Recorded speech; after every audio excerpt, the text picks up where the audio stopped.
নমস্কার, আপনারা দেখছেন ঘরোয়া রান্না। আজ আমি আপনাদের সাথে সুস্বাদু ইলিশ বিরিয়ানির রেসিপি শেয়ার করব। দেখে নেওয়া যাক রেসিপি। কড়াইতে দিয়ে দেবো পরিমাণ মতন সর্ষের তেল।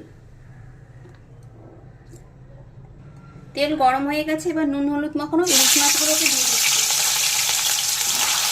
মাছগুলো ভেজে তুলে নেব।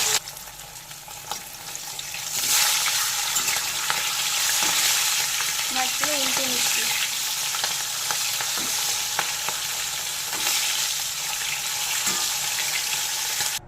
ওই তেলের মধ্যে এবার আলুগুলোকে দিয়ে একটু ভেজে নেব।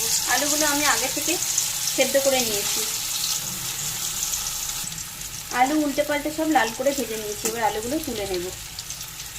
এবার দিয়ে দেবো কিছুটা পেঁয়াজ কুচি।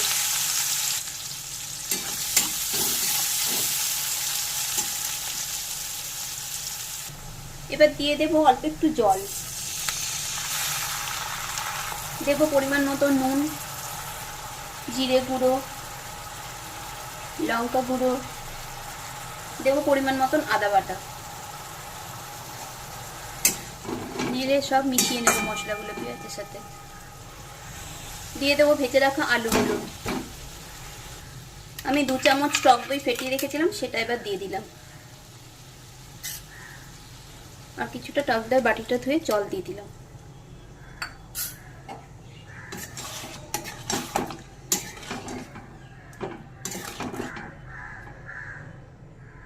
এবার গ্যাসের ফ্লেম লোতে করে ঢাকা দিয়ে কিছুক্ষণ একটু রান্না হতে দেব।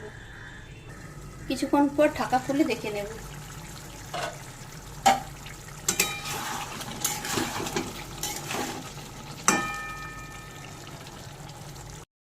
আমি দুধের মধ্যে স্যাফরন দিয়ে ভিজিয়ে রেখেছি। এবার এর মধ্যে দিয়ে দেবো কিছুটা গোলাপ জল, দেবো কেওড়া জল,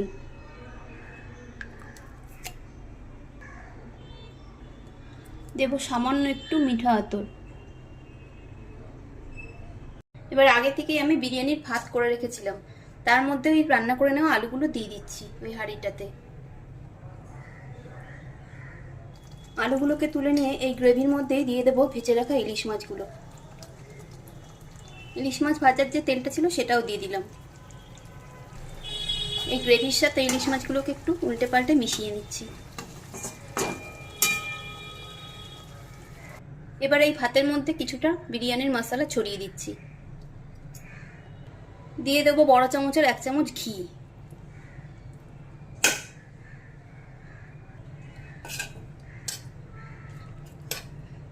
এবার নেড়ে ছেড়ে আলুগুলোকে একটু এর সাথে মিশিয়ে দিলাম।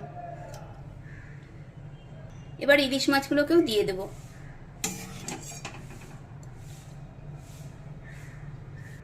ইলিশ মাছগুলোকেও দিয়ে একটু মিশিয়ে নিয়েছি। এবার যে আগের থেকে স্যাফরন মিল্কটা রেডি করেছিলাম সেটা আস্তে আস্তে দিয়ে দিচ্ছি। এবার ঢাকা দিয়ে 10 মিনিট দমে রেখে দেব। গ্যাসের ফ্লেমটা আমি এই সময় লোতে করে দিয়েছি। বিরিয়ানি প্লেটে সার্ভ করে নিয়েছি। এভাবে একবার আপনারাও বানিয়ে নেবেন, আশা করছি আপনাদেরও ভালো লাগবে।